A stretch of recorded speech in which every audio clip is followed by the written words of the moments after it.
وإذ قال الله يا عيسى ابن مريم أأنت قلت للناس اتخذوني وأمي إلهين من دون الله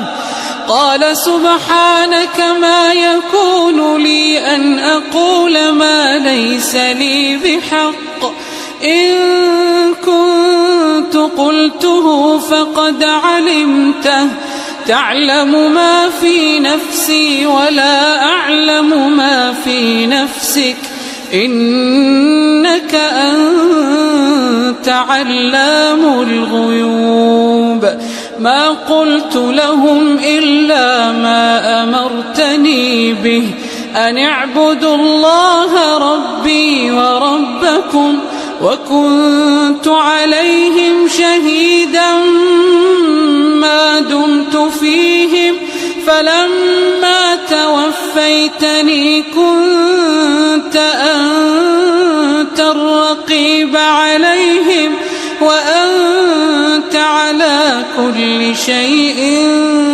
شهيد ما قلت لهم إلا ما أمرتني به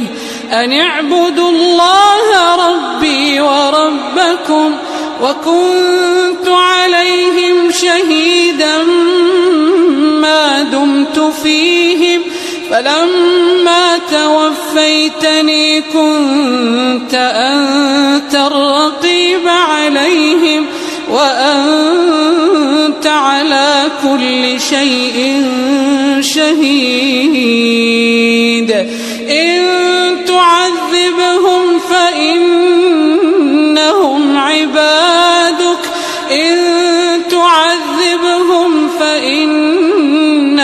عبادك إن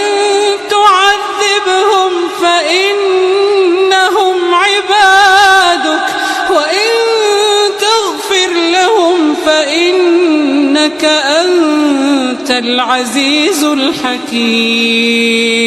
قال الله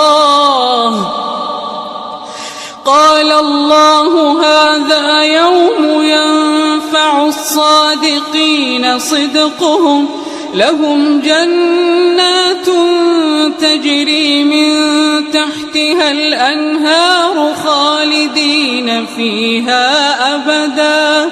رضي الله عنهم ورضوا عنه